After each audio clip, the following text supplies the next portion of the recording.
አንዴ ተረጋ ትቢት ምንም አላየሁም ምንም አላሳየም መረጋ ጌታም ይፈርዳል በሕያው እግዚአብሔር እጅ መውደቅ የሚያስፈራ ነው አለ በሕያው ስለ ቁርባን ነው ወይ የሚያወራው ወዳጄ ስለ ቅዱስ ቁርባን ነው የሚያወራው ላሳይ ቁርባን የሚለው መሆኑን ላሳይ ሚልኪያስ የመጨረሻውን ትንቢት ሚልኪያስ 1:7 ጀምራ አንብብ የጠቀስከው ዕብራውያን ምዕራፍ 10 ላይ ቆመህ መጀመሪያ በጥቅስ ነው እኔ ማስረጃ አንተ ደግሞ የለም ስትል ማስረጃ ታሳየው ዕብራውያን ምዕራፍ 10 የጠቀስከው ዝም ብለህ ነው ማለት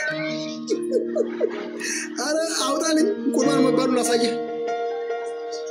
ግዴ ሚልኪያስ ለህይወት እንዲሆንልህ ብዬ ቁርባን ስለመባሉ አሳየኝ አላልኩም ብራዘር ቁርባን የዘላለም ህይወት ያሰጣል እንዴ የኪዳኑን ደም ያክፋፋ የጸጋውንም ይኸውልህ እኮ የጸጋውንም የስጦታው ማለት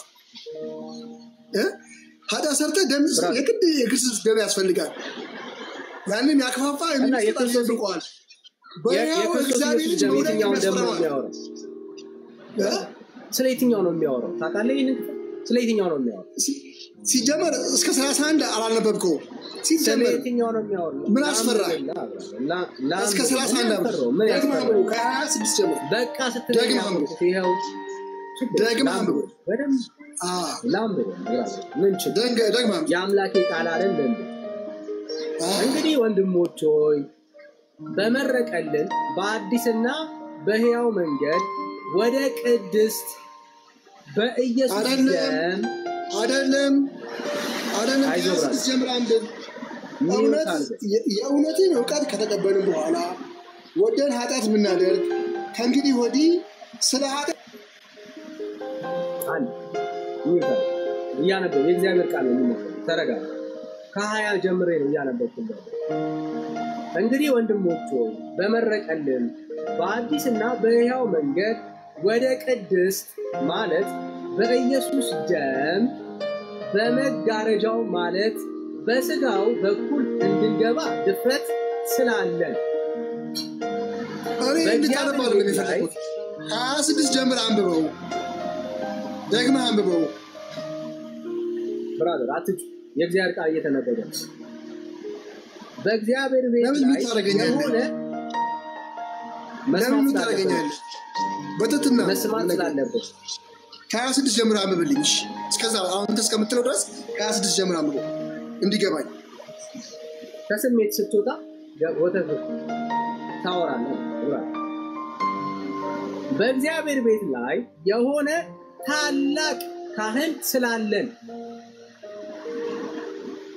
ከክፉ ሕሊና ለመንጻት ልባችንን ተረጭተን ሰውነታችንንም በጥሩ ውሃ ታጥበን በተረዳንበት እምነት በቅን ልብ እንቅረብ የተስፋንም ቃል የሰጠን የታመነ ነውና እንዳይነቃነቅ የተስፋችን ምስክርነት እንጠብቅ ለፍቅርና ለመልካም ሥራ እንድንነቃቃ እርስ በርሳችን እንተያይ በአንዳንዶችም ዘንድ ልማድ እንደሆነ መሰባሰባችንን አንተው እርስ በርሳችን እንመካከር እንጂ ይልቁንም ቀኑ ሲቀርብ እያያችሁ አብልጣችሁ ይህንን አድርጉ የእውነትን ዕውቀት ከተቀበልን በኋላ ወደን ኃጢአትን ብናደርግ ከእንግዲህ ወዲህ ስለ ኃጢአት መስዋዕት አይቀርብልንም የሚያስፈራ ግን መስዋዕት አይቀርልንምና የሚያስፈራ ግን የፍርድ መጠበቅ ተቃዋሚዎች ሊበላ ያለው የእሳት ብርታት አለ የሙሴ ሕግ የናቀ ሰው 2 ወይም 3 ቢመሰክሩበት ያለ ርኅራኄ ይሞታል ልጅ የረገጠ ያንንም የተቀደሰውን የኪዳኑን ደም እንደ ርኩስ ነገር የቆጠረ የጸጋውን መንፈስ ያክፋፋ እንዴት ይልቅ የሚብስ ቅጣት የሚገባው ይመስላችኋልን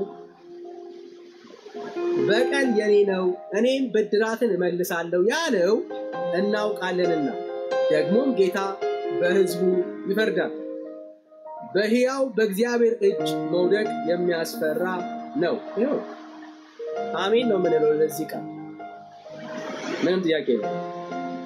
እሺ ቴዎቴኮስ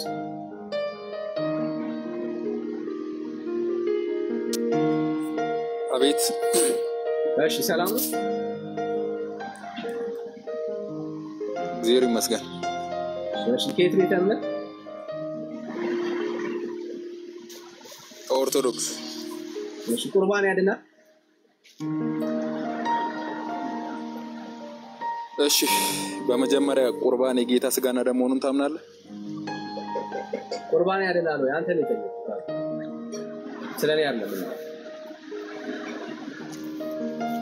እሺ አዎ ያድናል። ማስረጃ እስቲ።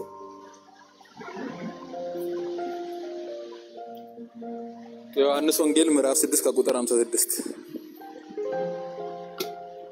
ስጋዬን የሚበላ ደሜንም ስጋዬን የሚበላ ደሜንም የሚጠጣ እኔም በእርሱ እኖራለሁ እርሱም በእኔ ይኖራል። ቆርሶ ስለሚሰጣቸው ቂጣ ነው የሚያወራው ዮሐንስ ወንጌል ምዕራፍ 6።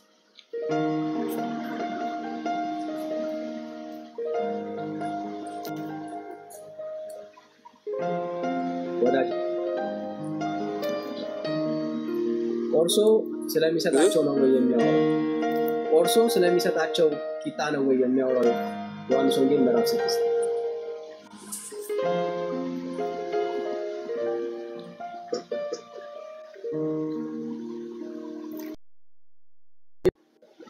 አይዞህ። እሺ ሲፋን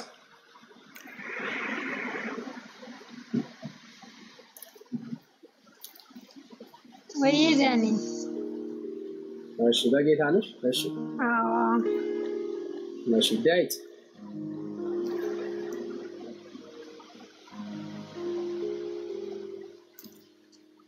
እሺ ዳዊት ስትበላ ትሰማለህ? ወራጅ ሐሳብ ካለ እንስማ፣ ካልሆነ ግን ታችሁ እንስማ። እሺ እሺ ዮርዲ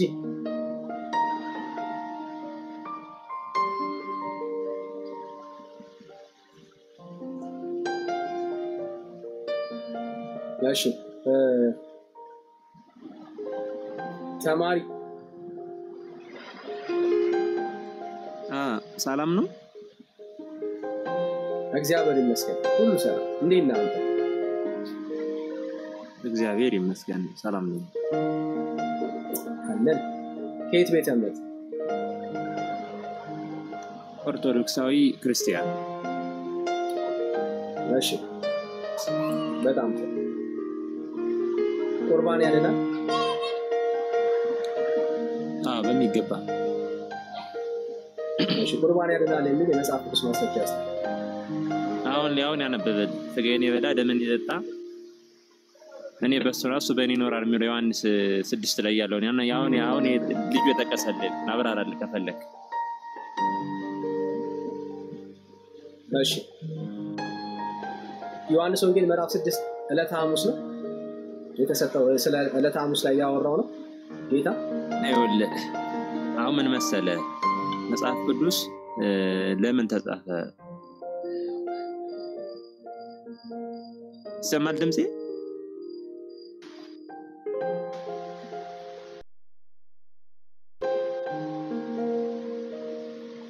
መብራት ሄዶ ነው እኔ ጋር።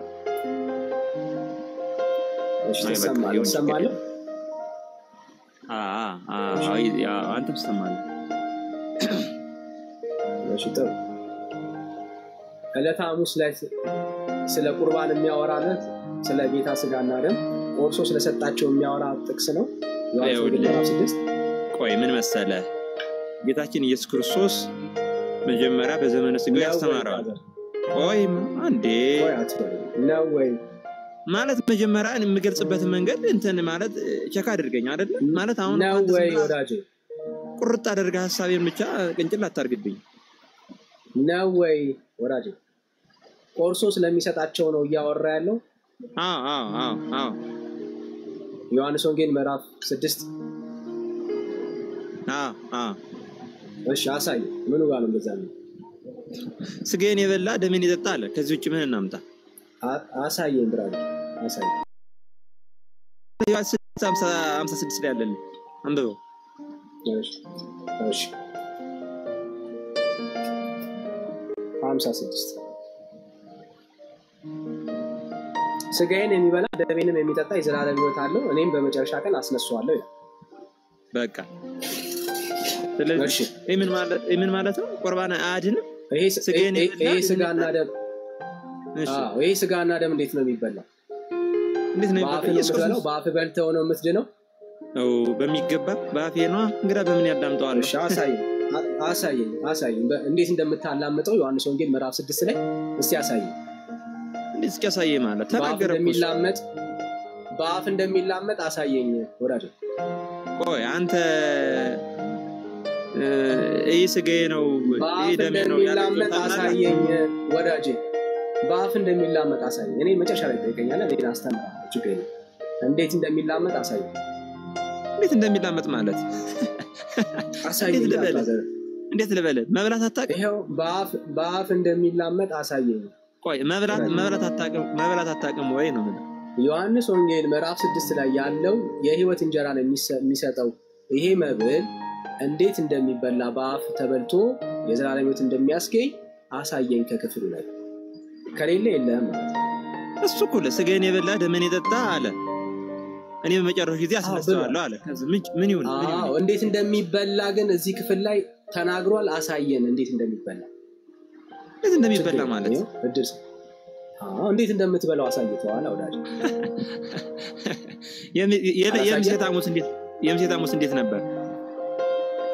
ስለ ሐሙስ ከሆነ ሄደን እናወራለን። አሁን ስለዚህ ክፍል ነው እያወራን ያለው። ዮሐንስ ወንጌል ምዕራፍ 6 ነው የጠቀሰው።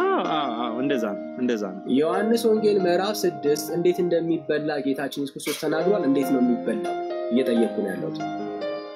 እንዴት ነው የሚበላው ማለት ብራዘር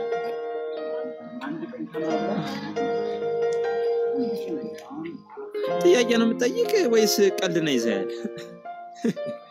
አይዞህ ወዳጄ አይዞህ ብራዘር እንዴት እንደሚበላ ዮሐንስ ወንጌል ምዕራፍ 6 ላይ ያለው የህይወት እንጀራ እንዴት እንደሚበላ ይናገራልና እስቲ ያሳየን። እስኪ ያሳየን ማለት አንተ ምግብ ተመገብ ልክ እንደ ምግብ ነው የምትመገብ። ምግብ ተመገብ አታውቅም? ኢየሱስ እንደሱ አላለም። ካላ አሳየን።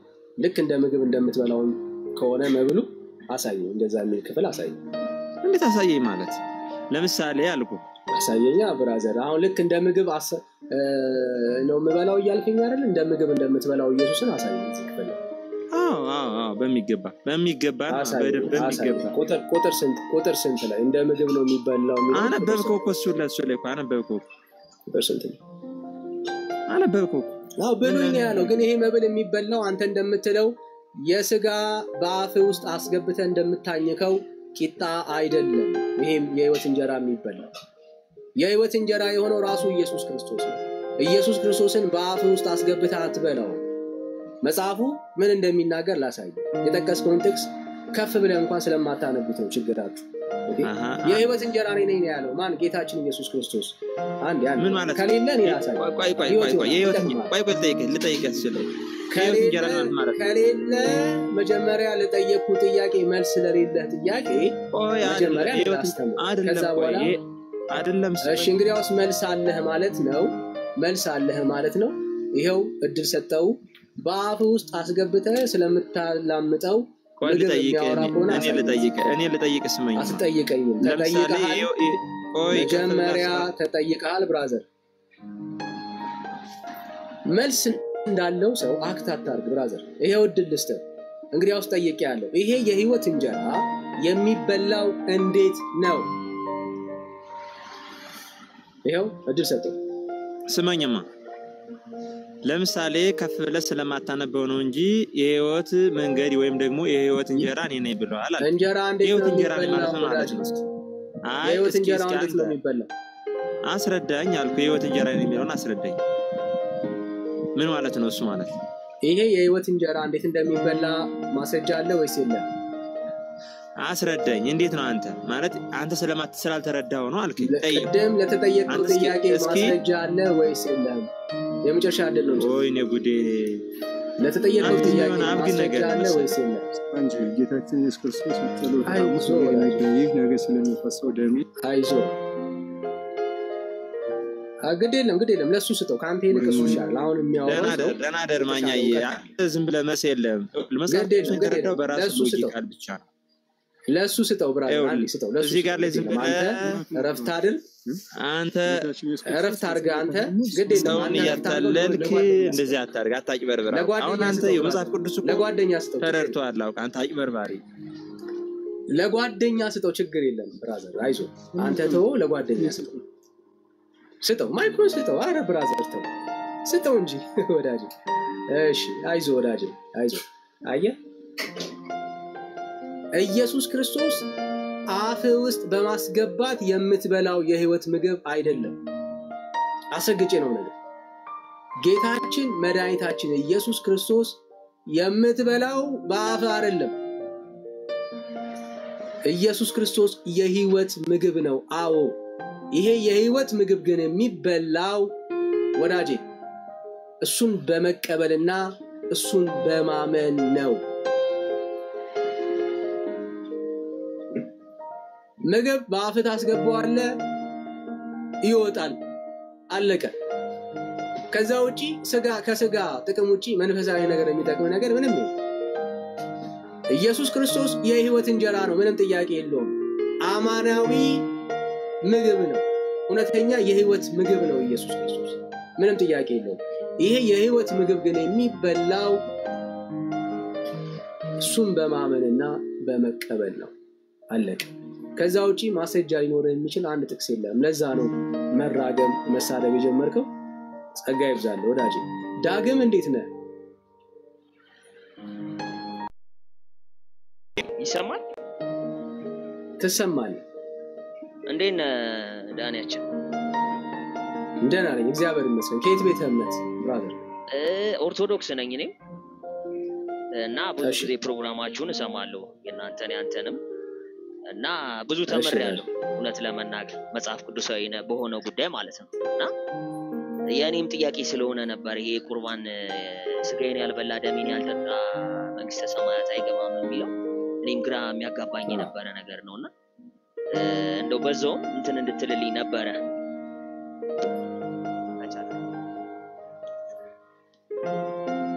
እሺ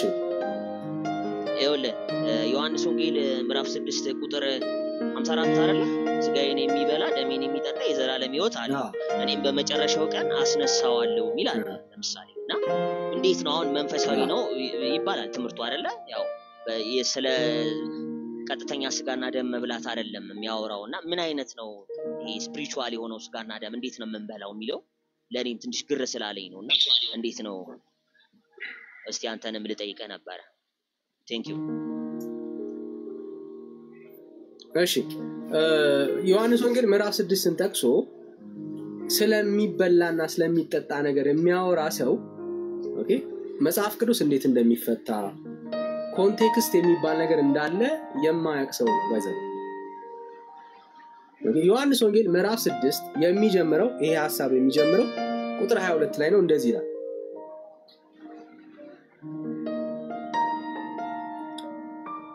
በነጋውም በባህር ማዶ ቆመው የነበሩ ህዝብ በአንዲት ጀልባ በቀር በሌላ ጀልባ በቀር በዚያ ሌላ ጀልባ እንዳልነበረች ደቀ መዛሙርቱን ለብቻቸው እንደሄዱ እንጂ ኢየሱስ ክርስቶስ ከደቀ መዛሙርቱ ጋር ወደ ታንኳይቱ እንዳልገባ አዩና ዳሩ ግን ሌሎች ጀልባቸውን ጌታችን የባረከውን እንጀራ ወደ በሉበት ስፍራ አጠገብ በጥብርያዶስ መጡ ይልና ህዝቡም ኢየሱስ ወይም ደቀ መዛሙርቱ በዚያ እንዳልነበሩ ባዩ ጊዜ ራሳቸው በጀልባዎቹ ገብተው ኢየሱስን እየፈለጉ ወደ ቅፍርናሆም መጡ ወዴት ወደ ቅፍርናሆም መጡ ማንን ፈልገው ኢየሱስ ክርስቶስን ፈልገው በጣም መሰረታዊ ሐሳብ ዳጊ እሺ አሁን ኢየሱስን ፈልገው ነው የመጡት ኢየሱስን ፈልገው ነው የመጡት ኦኬ ኮንቴክስቱን በደንብ መረዳት አለብን በባህር ማዶ ሲያገኙት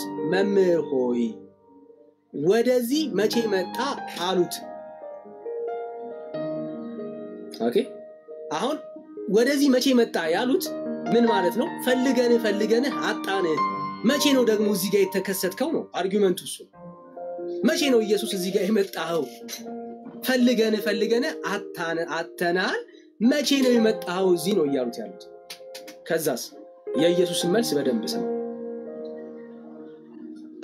ኢየሱስ መልሶ እውነት እላችኋለሁ የምትፈልጉኝ እንጀራን ስለበላችሁ ስለጠገባችሁ ነው እንጂ ምልክትን ስላያችሁ አይደለም አላቸው። አሁን እኔን የፈለጋችሁ ትላንትና ስለጠገባችሁ ነው። 5000 ህዝብ ሲመገቡ የነበሩ ሰዎች ናቸው።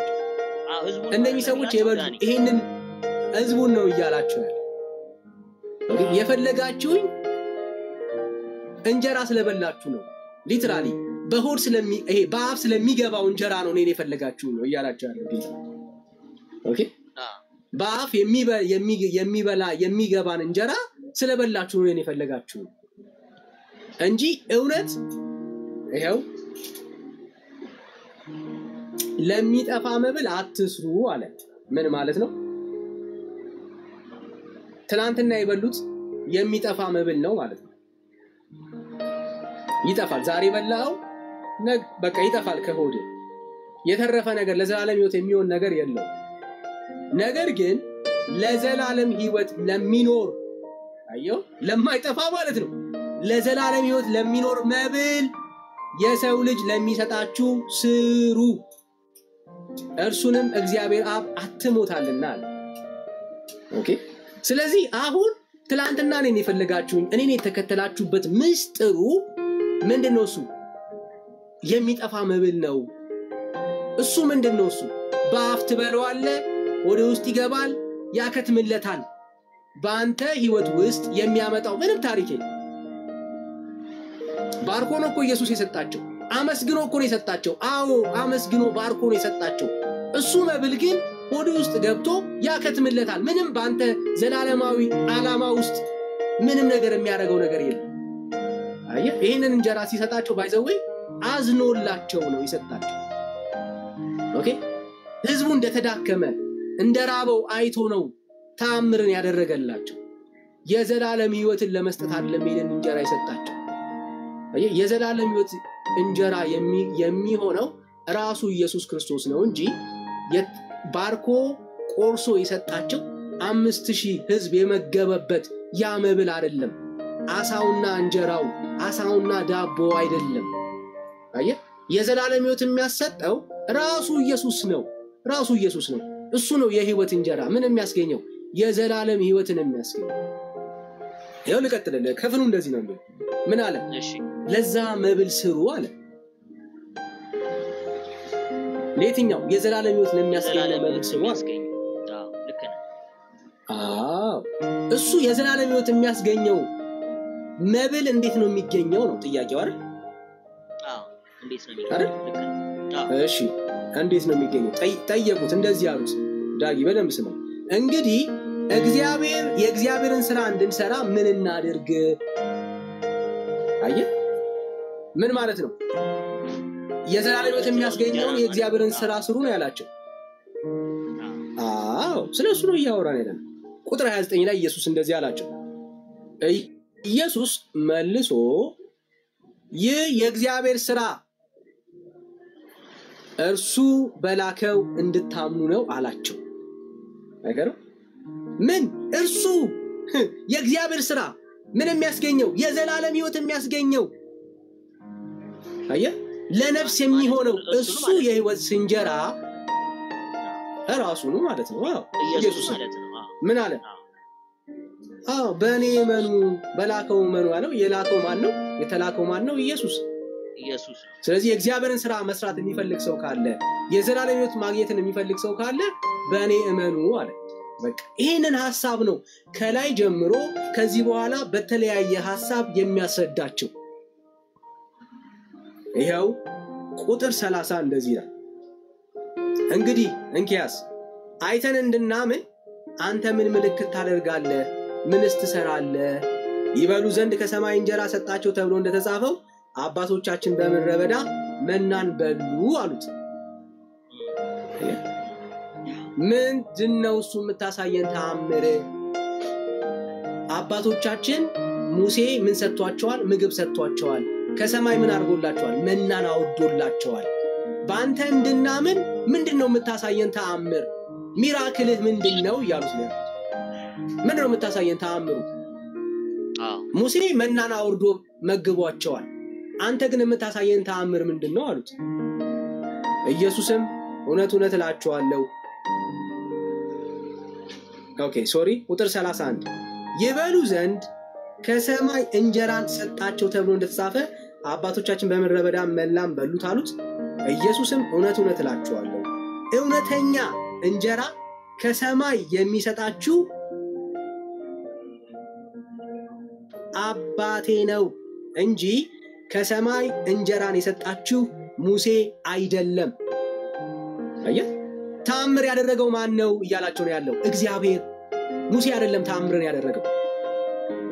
ተአምር ያደረገው ማን ነው? እግዚአብሔር፣ ሙሴ አይደለም። አሁን ያልከው ስንት ላይ ማን ነው የሰጠው? ይሄንን ተአምር ያደረገው ማን ነው? እግዚአብሔር ነው የሰጠው። ቁጥር 30 ሙሴ አይደለም። 30 ቁጥር 30 ቁጥር 30 ቁጥር 31 ኢየሱስን ቁጥር 32 ላይ እንደዚህ አላቸው፣ እውነት እውነት እላችኋለሁ እውነተኛ እንጀራ ከሰማይ የሰጣችሁ አባቴ ነው በማለት ይነግራቸዋል እንጂ ከሰማይ እንጀራን የሰጣችሁ ሙሴ አይደለም። ሙሴ አይደለም። እግዚአብሔር እንጀራን ከሰማይ የሚወርድ ለዓለምም ሕይወት የሚሰጥ ነውና አላቸው። ማን? የእግዚአብሔር እንጀራ ከሰማይ የሚወርድ አየው፣ ለዓለምም ምን የሚሰጥ? ሕይወትን የሚሰጥ ነውና አላቸው። አየው። ስለዚህ ሰው ቁርባንን ከሰማይ ነው የሚወርደው። ቁርባን ከሰማይ አይደለም የሚወርደው። አገኘው? ህብስቱን የምትበላው ከሰማይ የወረደ ህብስት አይደለም። እሱ ምድራዊ ነው። ቆርሶ ነው ኢየሱስ የሰጣቸው በዕለተ ሐሙስ ላይ። እሱንም ለመታሰቢያ ነው አድርጎ ያላቸው። ይሄ ግን አለ ምን የሚሰጥ?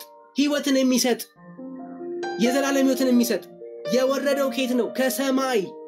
ኢየሱስ ነው ከሰማይ የወረደው። ይሄ የሕይወት እንጀራ ስለዚህ ጌታ ምን አላቸው? ስለዚህ ጌታ ሆይ ይህንን እንጀራ ዘወትር ስጠን። አዮ፣ በቃ ይህንን እንጀራ ፈለግን። ምን አለን? ዘወትር ስጠን ይህንን የሕይወት እንጀራ። የትኛውን የሕይወት እንጀራ?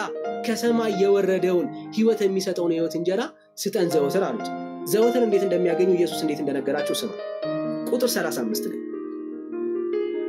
ኢየሱስም እንዲህ አላቸው፣ የሕይወት እንጀራ እኔ ነኝ። ወደ እኔ የሚመጣ ከቶ አይራብም፣ ወደ እኔም በእኔም የሚያምን ሁልጊዜ አይጠማም አላቸው። አዮ፣ ጥያቄያቸው ምን ነበረ? በቃ ይህንን የሕይወት እንጀራ ከቶ አይጠማም፣ ይህንን የሕይወት እንጀራ ስጠን ያሉት። አዮ፣ ይህንን የሕይወት እንጀራ ስጠን ያሉት። በቃ ዘወትር መብላት እንፈልጋለን። እንግዲያውስ ምን አላቸው? በእኔ እመኑ፣ ወደ እኔ ኑ አላቸው። አየ፣ ስለዚህ የዘላለም ሕይወት የሚያሰጠው የሕይወት እንጀራ ኢየሱስ ነው ካልን፣ ይሄ የሕይወት እንጀራ ደግሞ የሚበላው በሱ በማመንና እሱን በመቀበል ነው ማለት ነው። ክፍሉ የሚያወራው እዚህ ክፍል ላይ ዮሐንስ ወንጌል ምዕራፍ 6 ሙሉን ከዚህም በታች ብታየው የበለጠ ኢየሱስን ማመንና በእርሱ መታመንን ነው የሚናገረው። አለቀ። ከዛ ውጪ ስለ ምድራዊ ቆርሶ ስለሰጣቸው ህብስት የሚያወራው ምንም ነገር የለው ክፍሉ ማለት ነው። ያ ብዙ ጊዜ እኛ እዚህ ኦርቶዶክስ ቤተክርስቲያን እዚህ ስጋው ደግሞ ቁርባን ሲደረግ ብዙ ጊዜ የሚጠቀስ ነው። መሀል ላይ ቅዳሴ እንትን ሲደረግ መሀል ላይ ይህ ስጋዬን ያልበላ ደሜን በቃ ሁሌ ነው የሚጠቀሰውና እንደዚህ አባቶችን መምህራንም እንደዚህ ስጠይቃቸው በቃ አሁን እንደዚህ ቀጥታ በቃ ስጋው ወደ ስጋው ደግሞ ይለወጣል ነው የሚሉት። ይሄ ቅዳሴ መሀል ላይ የሚባል አለ። አሁን ረስቼው ነው የሆነ ፓርት አለና እነሱ የሚሉት አሁን ይሄ ስፒሪቹዋል የሆነውን የዘላለም ሕይወት የሚሰጠውን ኢየሱስ ክርስቶስ አሁን አንተ ያሳየኝን የሚናገረውን አይደለም የሚያስተምሩት። ዳኒ ያው ታውቃለህ ብዬ ነው አንተ ግን እንደምትለኝ ልክ ነህ። ደግሞ እሱ የሚናገር ያለው ስለ ዘላለም ሕይወት ስለሚሰጠው ስጋው ደግሞ ነውና ልክ ነህ። ልክ ነህ ከላይ ጀምሮ አይነበብም ብዙ ጊዜ ኮንቴክስት አያስገባም ማለት ችግሩ ነው ልክ ነው ዳጊ አንደኛው ሜታፎር ከሆነ ከ50 ምናምን ጀምሮ ነው አይደል ዳን ብዙ ጊዜ እኛ ምን ተጠቀመው ከ54 ላይ የሚያነሱት 54 ነው የሚያነሱት ልክ እና በቃ ምን ሙሉ ቅዳሴ ሲደረግ ይሄ ይተከሳል ስጋው ደግሞ ከመቁረባችን በፊት ይሄ ነው የሚተከሰውና ይሄ በጣም የተለያየ ነው ትምህርቱ አየህ ይሄን ግን ያቁታል ግን ዳኒ ይሄን መምራኖች ማለት አውቀው ነው ወይስ ለምንድን ነው እንደዚህ ለምንድን ነው ይሄ ማስተማሪያ ያ ቤተ ክርስቲያን አንድ ከወደቀችበት አንደኛው ትምህርት መካከል ይሄ ኦኬ ማለት የጥንቷ ቤተ ክርስቲያን ኦኬ ከወደቀችበት ትምህርት መካከል አንዱ ይሄ ታድሶ ከሚያስፈልጋት መንገድ መካከል አንዱ ይሄ ነው አንደኛው ማለት ነው ኦኬ ይሄንን በደንብ ላሳይ ለምሳሌ ብዙ ትውልድ ኢየሱስን አምኖ የዘላለም ሕይወት እንዳለው አያምንም አያውቅም ለምሳሌ ብዙ ኦርቶዶክሳዊ ዛሬ ብትሞት የት ትገባለህ ብለህ ብትጠይቀው ኢየሱስን እያመነ ሲኦል ነው የሚለው በአብዛኛው የት እንደሚገባ አያውቅም እኛ ጋር በጣም ስራ ተቀሳቀሳል አይደል ስራ በጣም ምናምን በስራዬ ምናምን መዝሙሩን ላለን በስራዬ ዲውን መቅጠይ ምናምን ምንለው ልክ ግን ቆርቦስ በጣም የሚያሳዝነው ቆርቦ ግን የቆረበን ሰው የት ነው የምትገባው ብለህ ብትጠይቀው የት ነው ብሎ የሚናገረው አራኔ መናውቄ ነው የሚለው ሶስት ይለ እኛም እንደዛ ነበር የምንለው እውነቱን ልንገር ስንቴ ቆርቦ በቆረበ ሞመንት ላይ እሺ ታዳኒ አቆረጥ ያኔ በጣም ችግር እሺ ቆረብ ነው የሚበቃው ላይክ ኢነፍ ነው ማለት ነው ስጋዬን ያልበላ ደሜን ያልጠጣ የዘላለም ሕይወት አያገኝም የሚል ከሆነ እሺ ብለን አሁን ለምሳሌ አይደለ የሆነ ታይም ላይ እኮ መቆም አለ እስከመቼ ሁሌ ነው ማለት ነው ላይክ ምን ያክል ጊዜ እስከ ሽምግልና እስከ ማለት ስንት ጊዜ ቆረብን እንግዲህ ከልጅነት እስከ አሁን እስከ ወጣትነት ጀምሮ ማለት ነውና ይሄ ራሱ የሆነ ዲፊኒት የሆነ አንሰር ነው ማለት ይሄ ነው ችግሩ አንድ ይመስለኛል አይደል ልክ ነው በጣም ልክ ነው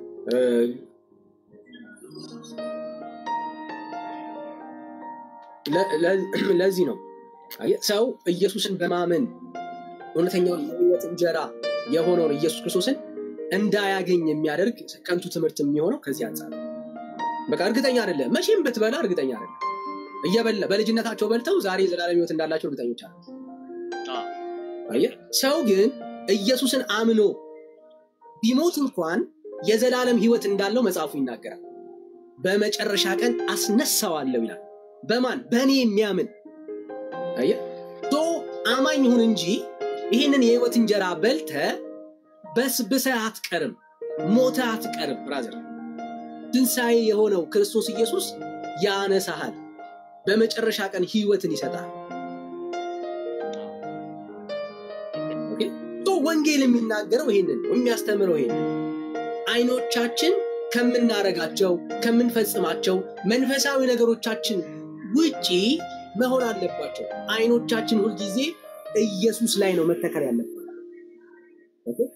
ምንም የትኛውም ጥምቀት ብትል የጌታ ራት የፈለከውን ነገር ብለ ዘርዝረው በክርስትና ሕይወት ውስጥ ከኢየሱስ ሌሎች ነገሮች የመዳኛ መንገድ ናቸው ለምታወራ ከሆነ ብራዘር አደገኛ መንገድ ላይ ነው ያለው በጣም አደገኛ መንገድ ላይ ነው ያለው የስተት ትምህርት ላይ ነው ያለው አየህ ሐዋርያቶች ቁርባንን ሰብከው አያውቁ ባይዘው አሁን የኢትዮጵያ ኦርቶዶክስ ቤተክርስቲያን እንደምትሰብከው ወይ ሌሎች አብያተ ክርስቲያናት ኦርቶዶክስ እንደሚሰብኩት ቁርባንን ሰብከው አይታወቅም ቁርባን ቢያድን ኖሮ ቁርባን ይሰበክ ነበር አየህ ጥምቀት ቢያድን ኖሮ ጥምቀት ይሰበክ ነበር በሐዋርያት አንደበት ግን የሚያድኑ ስላልሆኑ አልተሰበከላቸው እንደውም ሐዋርያው ጳውሎስ ጥምቀኔ ወንጌልን ለመስበክ እንጂ ለማጥመቅ አልተጠራውም ይላል አይገርም ወንጌል ስላልሆነ ማለት ነው አየህ ወንጌል ስለማን ነው የምስራች ስለማን ነው ካልክ ስለ ክርስቶስ ኢየሱስ ነው ለምን ህይወት የሚሆነው ትንሣኤ የሚሆነው እሱን ያመነ ሰው የዘላለም እረፍትን የሚያገኘው በክርስቶስ ኢየሱስ ብቻ ነው። ከዚህ ወንጌል ጋር አብሮ የሚሰበክ ውሃ አብሮ የሚሰበክ ሌላ ነገር ካለ እሱ የምንፍቅና ትምህርት ነው። ኢየሱስ ብቻውን ነው የሚያድነው። ሰው ጌታን የሚቀበለው በእምነት ነው። ታመነዋለህ? አዎ፣ የዘላለም ሕይወት ታገኛለህ። ኢየሱስ ክርስቶስ ሲመጣ በክብር ምድር ሰውነትን ቆጥራ ታስረክባለች። ትንሣኤ የሆነው ኢየሱስ ክርስቶስ ሲመጣ የዘላለም እረፍትን ትቀበላለህ። መንግሥተ ሰማያትን ትገባለህ። ቃሉ የሚናገረው እውነት የሚናገረው እዚህ ውስጥ ነው ያለው ዳጊሻ። እና ይሄንን ጌታ በማመን እረፍት ይሁንልህ። እሱን ነው የምመኘልህ ብራዘር። አዎ የኛም ባይዘው ተፋተ እውነት ለመናገር አሁን እንደዚህ 10 እና 15 ቁጥር ከፍ ብሎ እኮ ማንበብ ማንም አታንብቡ ያለን የለም። አየህ እኛም ድክመታችን ነው እውነት ለመናገር እኔ ብዙ ሰው ላይ እንተናለንና እኛም በጣም ደካማ ነን መጽሐፍ ቅዱስ በማንበብ ዙሪያ እኛም የሚቀናን አየህ ገድልና እንደዚህ ድርሳን ምናምን ላይ ዳዊት መድገም ላይ ነው ያያዘው እውነት ለመናገር እኛም ማንበብ እንችል ነበረ። ይቀላል ነው ለመረዳት እውነት ለመናገር ከፍ ብለ ኢየሱስ ክርስቶስ የሚያወራው ስለምን እንደሆነ ለማወቅ ምንም እውነት መምህርም አያሻም። የኛም ጥፋት ነው። ሌላ ደግሞ ምልህ ዳኒ የሰማይ ነው አለው አለ ዳግሻ እየሰማው ነው። እሺ ይሄ እንግዲህ የቁርባን ዳኒ ትምህርት እንግዲህ ቤተክርስቲያን ስለማለት መሰረታዊ ከሚባል ቤተክርስቲያን እንግዲህ አማድ ከሚባለው ትምህርት ውስጥ አንዱ እንደሆነ ታውቃለህ። 5ቱ አማደ ምስጢራት ከሚባለው ውስጥ ምስጢረ ቁርባን አንዱ ነው። እንግዲህ ተምረናል። እኔ እንግዲህ ተምሬያለሁ። እኔ ጭምር ስጋዬን የሚበላ ደሜን የሚጠጣ የዘላለም ሕይወት አለው ብሎ ዮሐንስ 6:54 ብለው በስነ ስርዓት የተማርነው ነው። አማድ ብላ የምታስተምረው ትምህርት ነው። ግን ልክ ያልሆነ ማለት እኮ ነው። እንግዲህ አሁን እንደማየው በጣም ከባድ ነው። በጣም ከባድ ነው። ልክ ነዳንያችን ልልን ልክ ነህ ዳጊ። የትኛውም ትምህርት ከኢየሱስ ላይ አይንን ካነሳ በቃ ያ የስተት ትምህርት ነው። የትኛውም ትምህርት ከኢየሱስ ላይ አይን የሚያነሳ ትምህርት ሁሉ ምንፍቅና ትራክ በለው ኦኬ ስራቸው በል የሆነ ሚስጥር በለው ምንም በለው እግዚአብሔር ዓለምን ለማዳን የሰጠው አንድያ ልጁን ብቻ ነው። ከልጁ ከክርስቶስ ኢየሱስ ውጪ ሌላ ለሰው ልጆች የተሰጠ ውሃ የለም። ለሰው ልጆች የተሰጠ ቂጣ የለም። የወይን ጭማቂ የለም። ምንም የለም። መዳን በሌላ በማንም የለም። እንድንበት ዘንድ የተገባ ለሰዎች የተሰጠ ስም ክርስቶስ ኢየሱስ ብቻ ነው። ከኢየሱስ ውጪ ሌላ